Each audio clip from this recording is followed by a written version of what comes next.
Hello दोस्तों, मैं आपकी मंजू मिलते हैं आपका हमारे चैनल रिया वॉइस 2025 पर आपका स्वागत है। तो चलिए वीडियो को शुरू करते हैं। मेरा नाम रिया है। मैं एक खूबसूरत और एकदम गोरी लड़की थी। मेरा बचपन से एक ही सपना सजाया था कि मैं एक अमीर लड़का से शादी करूं। मेरे पापा प्रतिदिन रिश्ते देखते रहते। उन्होंने मेरी एक 14 साल के बच्चे से करवा से ही मेरी शादी करा दी। हालांकि वह बहुत अमीर था, लेकिन एक औरत को पैसे के अलावा और भी कुछ चाहिए होती है। मेरे 14 साल के पति में वह इक्वल्स सब खुशी देने की ताकत नहीं थी। तभी मैंने इक्वल्स घर में एक नौकर को देखा। नौकर का नाम शिवा था। शिवा भी काफी तंदुरुस्त और जवान था, इसीलिए मैं उसके पास जाने लगी। एक दिन खाने के बाद में वह नौकर अपने कमरे में सो रहा था, तब मैं उसके पास जाकर बैठ गई। मैं धीरे धीरे अपना हाथ उसके हाथ पर रख दिया। उस वक्त वह भी अपने जज्बातों पर काबू नहीं कर सका। और फिर पूरी रात वीडियो शुरू करने से पहले आपसे एक छोटा सा निवेदन है, वीडियो को लाइक करो और चैनल को सब्सक्राइब जरूर कर दीजिएगा। दोस्तों, मेरा नाम प्रियंका बाई है और मैं देखने में बहुत खूबसूरत और हसीन हूँ। मैं 27 साल की हूँ और मैं बहुत ही गरीब हूँ। मेरा घर राजस्थान एक छोटा सा गांव में है, जहां हम अपने माता पिता के साथ 4 बहनें रहते हैं। हम बहुत ही गरीब थे। घर की हालत बहुत खराब थी। मेरे पापा किसान है, ताश खेलते थे। कभी कभी तो वह सारे पैसे ताश में हार जाते थे। अगर माँ इस बात पर पिताजी से कुछ कहती तो पिताजी माँ को पीटने लगते थे। माँ कहती कि घर में 4 बेटियां हैं, उसका घर कैसे बसे, या सोचने के बजाय मुझसे झगड़ा करते हो। माँ की बात पर पिताजी को और गुस्सा आ जाता, फिर वह ज्यादा पीटने लगते थे। पिताजी के इस व्यवहार से माँ बहुत चिंतित रहने लगी थी। फिर उसने भी पड़ोस के घरों में काम करने जाने लगी। माँ के लाया पैसों से तो घर चल जा रहा था, लेकिन वह पैसों से अपनी बेटियों की शादी नहीं कर सकती थी, क्योंकि आजकल बिना दहेज किसी की भी शादी नहीं होती है। और हम तो बहुत गरीब थे। अपनी माँ की चिंता देखकर मुझसे रहा नहीं गया, तो मैंने भी दूसरे के घरों में काम करना शुरू कर दिया। माँ मुझसे देखकर मुझे बहुत रोना आता था। पिताजी हर कहती कि बेटी तुम रहने दो, मगर घर की हालत, रोज शाम को शराब पीकर आते और माँ के साथ उल्टा झगड़ा करते। मैं अपने 4 बहनों से बड़ी और जवान हो चुकी थी, इसीलिए मुझे ये सब कुछ बहुत बुरा लगता था। मैं जिस घर में काम करने जाती थी, वहाँ के मालिक भी मुझे बुरी नज़र से देखता था, क्योंकि भले ही मैं गरीब थी, लेकिन खूबसूरती के मामले में मैं बहुत ही अलग थी। मैं इतनी खूबसूरत थी कि जो भी मुझे देखा मेरा दीवाना हो जाता। वैसे भी बड़े लोग हमेशा से गरीब को अपनी पैरों की जूती समझते आए थे। वह ये नहीं देखते थे कि वो कितनी मजबूरी में ये काम कर रही है। उसे तो बस उससे अपनी हसरत पूरा करना होता था। मालिक की भी यही इच्छा नजर आ रही थी, जिसे मैं बखूबी समझ गई थी, पर मजबूरन मुझे वहाँ काम करना पड़ रहा था। वैसे भी ये तो हर पैसों वाले आदमी की फितरत में होती है। मैं जिस घर में भी काम करने जाती, वहाँ भी मुझे ये सब कुछ सहना पड़ता। अब ऐसे ही 3-4 महीने गुजर गए थे। फिर एक दिन मेरे पिताजी के साथ एक बहुत अमीर लड़का हमारे घर पर आया। वह 15 साल का लग रहा था। वह मेरे पिताजी से कहने लगा कि मैं तुम्हारी बेटी से शादी करना चाहता हूँ। उसकी बात सुनकर मेरी माँ कहने लगी कि तुम अब भी बच्चे हो और मेरी बेटी 21 साल की। भला मैं? वह लड़का कहने लगा कि देखो, इसके बदले में मैं तुमको बहुत सारे पैसे दूंगा, जिससे तुम बेटियों की भी शादी कर सकते हो। उसकी यह बात सुनकर मेरे पिताजी हाँ कर दिए। मेरी शादी एक इक्वल्स 15 साल के बच्चे से तय कर दिया गया। मैं ये सब कुछ देखकर परेशान हो गई और रोने लगी। मुझे अंदाजा लग चुका था कि मेरी जिंदगी बर्बाद होने वाली है। मैं सोच रही थी कब वह बच्चा बड़ा होगा और मेरे अरमान को पूरा करेगा, क्योंकि एक स्त्री को वह सब नहीं मिलता तो जीने का कोई मतलब नहीं। माँ भी इस शादी से बिल्कुल भी खुश नहीं थी, लेकिन उस आदमी के दिए पैसे से बाकी मेरी 4 बहनों की जिंदगी बन रही थी, इसलिए माँ भी इस रिश्ते से मान गई। मेरी माँ जानती थी कि इतनी गरीबी में वह अपने बेटियों का घर नहीं बसा पाएगी। मैंने एक नज़र अपनी बहनों की तरफ देखा तो मुझे लगा कि अगर मुझे अपनी ज़िंदगी खराब करके बाकी बहनों का घर सकता है तो फिर 5 दिन के बाद ही मेरी शादी एक 15 साल के बच्चे से हो गई और मैं अपने ससुराल आ गई। मेरे पति का नाम राजा था, वह बहुत ही अमीर था और मेरे अलावा कोई भी नहीं था। मैंने अपने पति से कहा कि आपने इतनी उम्र में मुझसे शादी क्यों की? तब मेरे पति ने बताया कि मुझे बीमारी है और मैं अब बस कुछ ही दिनों का मेहमान हूँ, मेरे आगे पीछे कोई नहीं है, इसलिए मैं तुमसे एक बच्चा चाहता हूँ जो सारे पैसे, सारी जमीन जायदाद और इस घर का वारिस बन सके। मेरे पति कहने लगे, मेरे पास पैसों की कोई कमी नहीं है, लेकिन मुझे एक वारिस की जरूरत है जो मेरे संपत्ति को देख रेख कर सके। आज मैंने तुमसे शादी इसलिए की क्योंकि अब इस उम्र में मुझसे कोई भी लड़की शादी करने को तैयार नहीं होती। एक दिन तुम्हारे पिताजी के मुंह से मैंने सुना कि उसकी 4 बेटी हैं, लेकिन वह बहुत गरीब है, वह अपनी बेटियों की शादी नहीं करवा सकता। तभी मेरे मन में ये ख्याल आया कि एक आखिरी बार कोशिश करता हूँ, शायद मुझे औलाद का सुख मिले। और देखो, तुम मेरी पत्नी बनकर मेरे घर आ गई। मेरे पति का घर बहुत बड़ा था, मैं एक छोटे घर से उठकर सीधे बड़े घर में आ गई थी, लेकिन मैं सोच में पड़ गई कि एक 15 साल का बच्चा बाप कैसे बनेगा? क्या उसमें इतनी ताकत है कि मेरी जज्बातों को पूरा कर सके? लेकिन इतनी उम्र के पति मुझसे कैसे प्यार करेंगे? ये सब सोचकर मैं बहुत हैरान थी। मेरे घर नौकर काम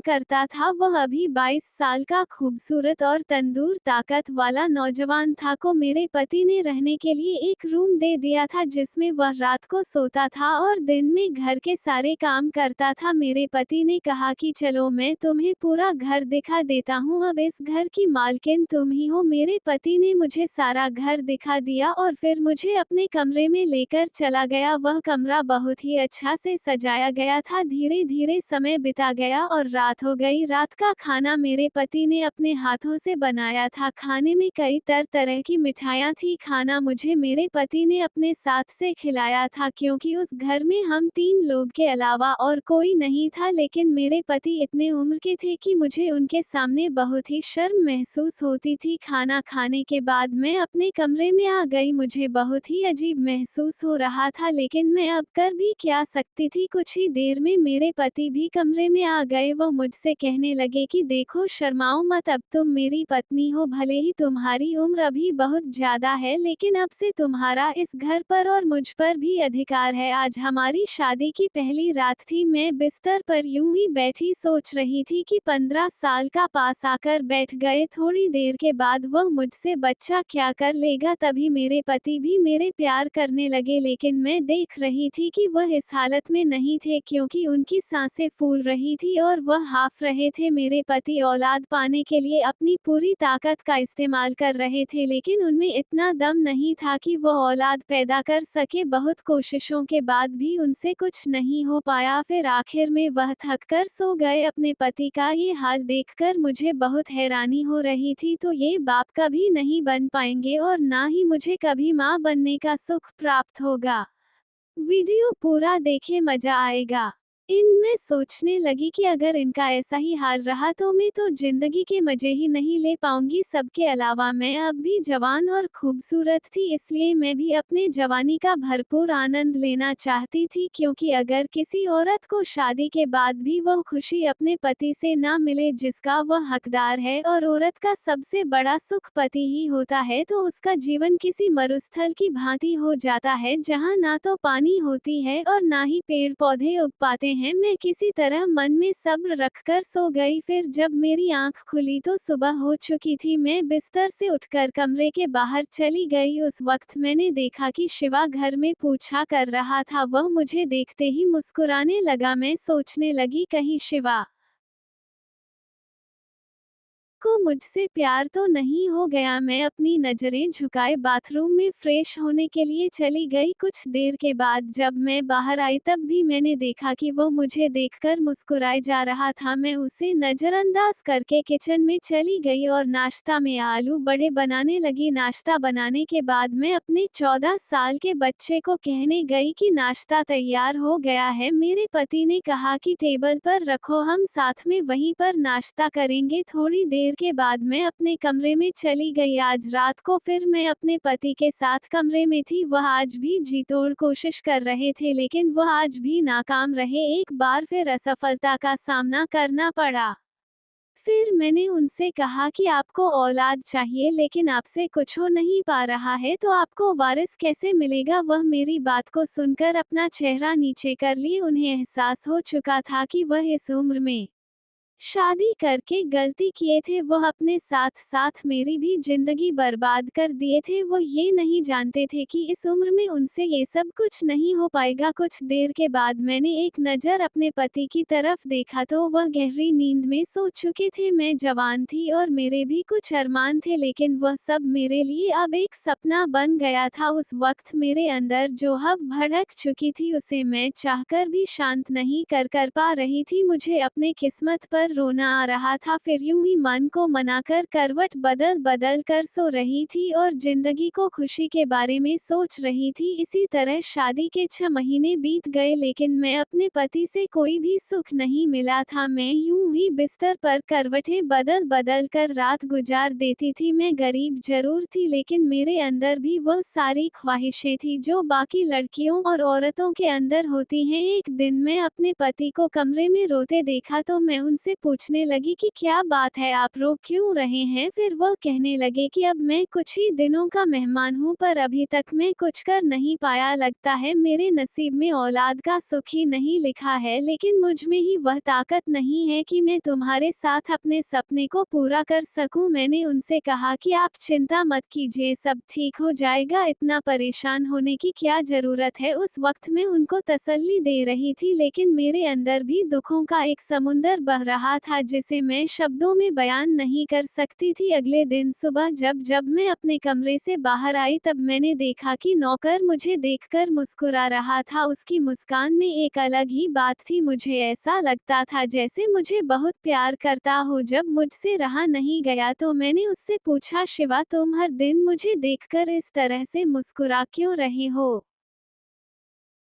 शिवा बात को काटते हुए कहने लगा कि नहीं मालकिन, बस ऐसे ही। मैंने कहा, शिवा आखिर कुछ तो तुम्हारे दिमाग में चल रहा होगा जिससे तुम हर रोज इसी तरह से मुझे देखकर मुस्कुराते हो। वह कहने लगा कि मालकिन आप इतनी जवान और खूबसूरत है, फिर भी आपने मेरे 14 साल के मालिक से शादी क्यों की। क्या वह आपको वह खुशी दे पाते हैं जो आप चाहती हैं। शिवा की यह बात सुनकर लाचार होकर मैं वहां से चली गई, लेकिन उसकी बात मेरे पूरे जहन में किसी सुई की तरह छुप रही थी। मैं अपने कमरे में आकर उसकी कही हुई बातों को सोचने लगी। मैं ये सोचने पर मजबूर हो गई कि वह तो सही कह रहा था। अब मैं रामू के ऊपर ध्यान देने लगी थी। मैं ये देखना चाहती कि वह मुझे किस नजरों से देखता है, आखिर वह मेरे बारे में क्या सोचता है। अगले दिन से मैं रामू के आसपास रहने लगी। तब वो मेरे करीब आना चाहता था। उसे पता चल चुका था कि मेरे पति के बीच कुछ नहीं हो पा रहा है, इसी का वह फायदा उठाना चाहता था। उस दिन के बाद से मैं भी अजय के प्यार में पड़ने लगी थी। मेरे कदम डगमगाने लगा था, क्योंकि शादी के इतने महीने के बाद भी मैं अपने पति के प्यार से वंचित थी। मुझे पति से प्यार पाने का ख्वाहिश और मां बनने का सपना टूटते नजर आ रहा था। मैं ये सोचने पर मजबूर हो गई कि अब वह कुछ ही दिनों के मेहमान थे, क्योंकि मेरे पति को कैंसर था। मेरे पति को कुछ हो गया तो मैं इस भरी जवानी में एक विधवा की जिंदगी जीऊंगी। अगले दिन रात के करीब 1 बज रहे थे तब मैंने देखा कि मेरे पति गहरी नींद में सो चुके थे। फिर मैं चुपके से उठकर शिवा के कमरे में चली गई। मैंने देखा कि वह अभी तक जाग रहा था, शायद वह किसी सोच में गुम था। तभी मैं उसके पास जाकर बैठ गई। वह मुझे इस तरह से अपने पास इतनी रात को देखकर घबरा गया। वह कहने लगा कि मालकिन आप इतनी रात को यहाँ मेरे कमरे में, कोई काम था क्या। मैंने कहा कोई काम नहीं था, लेकिन मुझे तुमसे कुछ चाहिए, अगर तुम वादा करो तो मैं कहूँ। रामू कहने लगा कि मालकिन आप कहिए तो क्या बात है, मैं कोशिश करूंगा, यदि मेरे बस में होगा तो। फिर मैंने शिवा से अपना सारा दुख सुना दिया। मैंने कहा कि शिवा मेरी शादी को 6 महीने हो गए हैं, लेकिन मैं अभी तक अपने पति के प्यार से वंचित हूँ। वैसे भी मैंने जब से तुम्हें देखा है तब से मुझे कुछ होने लगा है, मैं तुम्हारे प्यार में पड़ने लगी हूँ। मैंने कहा कि शिवा मेरी वह इच्छा तुम पूरा करो जो मेरे पति नहीं कर पाए हैं क्योंकि मैं अपने पति से वो खुशी पाने की उम्मीद छोड़ चुकी हूँ, अब बस तुम्हारा ही सहारा है। शिवा कहने लगा कि मालकिन, अगर यह बात मालिक को पता चल गई तो वे मुझे नौकरी से निकाल देंगे। वैसे भी मैं ज्यादा पढ़ा लिखा नहीं हूँ कि इसके अलावा कोई और काम कर सकता हूँ। मैंने शिवा से कहा कि तुम उसकी चिंता मत करो, वह सब मैं संभाल लूंगी, क्योंकि इस वक्त मेरे अंदर की पीड़ा से ज्यादा मेरे लिए और कुछ नहीं था। फिर मैंने कहा कि तुम एक औरत की भावनाओं को समझो और मुझे वह खुशी दे दो जो मैं तुमसे चाहती हूँ, नहीं तो मेरी जिंदगी यूं ही बेकार हो जाएगी। शिवा कहने लगा कि मालकिन, कहूँ तो मैंने जब आपको पहली बार देखा था तभी मुझे आपसे प्यार हो गया था और आपको देखकर वह सब करने की इच्छा होती थी, क्योंकि मुझे पता था कि मालिक आपके जज्बातों को पूरा नहीं कर पाएंगे, लेकिन कभी आपसे कहने की हिम्मत नहीं हुई। शिवा मेरी भावनाओं को समझा और मुझे फौरन अपने बाहों में समेट लिया। फिर मैं भी उसके प्यार के समुंदर में डूबती चली गई। शादी के इतने दिनों के बाद मुझे ऐसा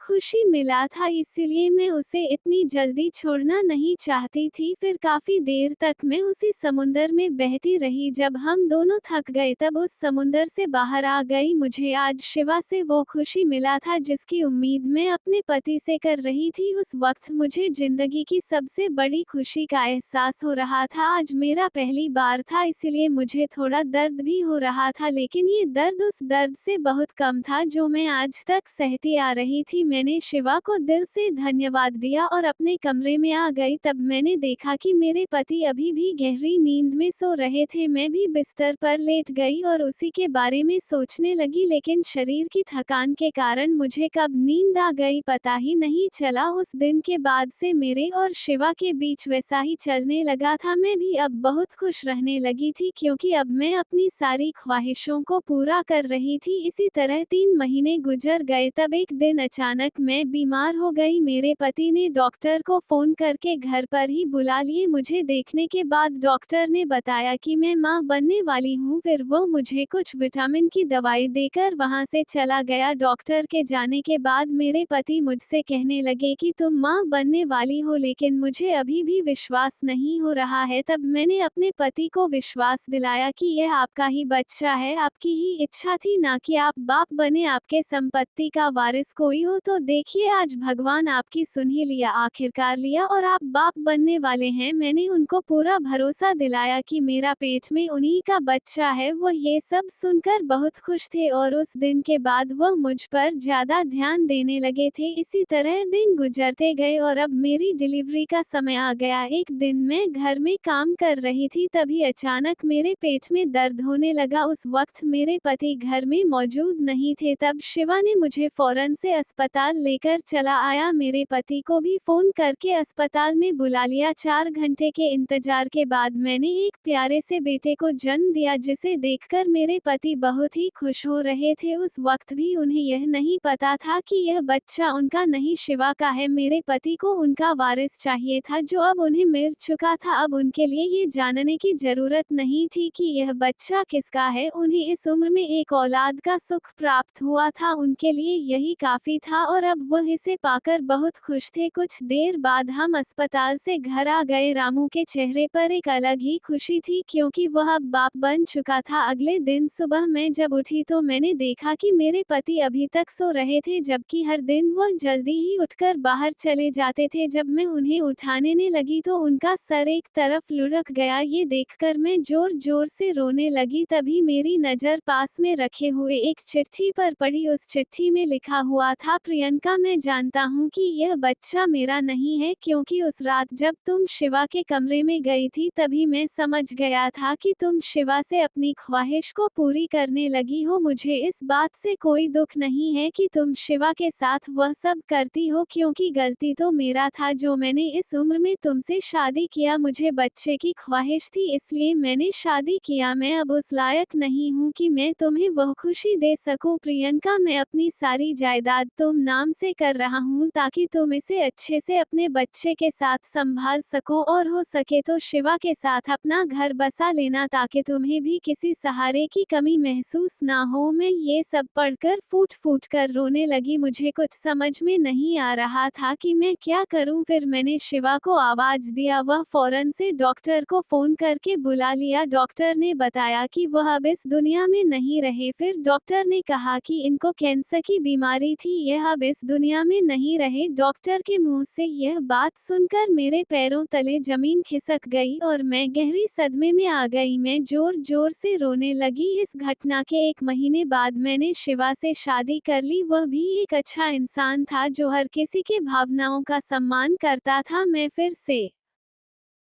उसी घर में शिवा की पत्नी बनकर रहने लगी। शिवा भी बहुत खुश था क्योंकि वह भी मुझे बेहद प्यार करता था। मैंने शिवा से कहकर अपने माँ बाप और 4 बहनों को भी यहीं बुला लिया। माँ कहने लगी कि तुम्हारे पिताजी भी अब शराब नहीं पीते। ये सुनकर मैं और ज्यादा खुश हो गई। हमने अपने पूरे परिवार के साथ एक नई जिंदगी की शुरुआत कर दी और अब हमारा हर दिन खुशियों से भरा रहता था और मेरी बाकी की 4 बहनों को भी अच्छा सा रिश्ता देखकर शादी करवा दी और कुछ दिनों बाद मेरी एक बेटी हो गई और हम अब बहुत खुश थे क्योंकि अब हमारे घर में एक बेटा और बेटी आ गया था। दोस्तों, ये कहानी आपको कैसी लगी हमें कमेंट में जरूर बताएं। यदि आपने अभी तक हमारा चैनल रिया वॉइस 2025 को सब्सक्राइब नहीं किया है तो चैनल को सब्सक्राइब करके बेल आइकन को जरूर दबाएं। धन्यवाद।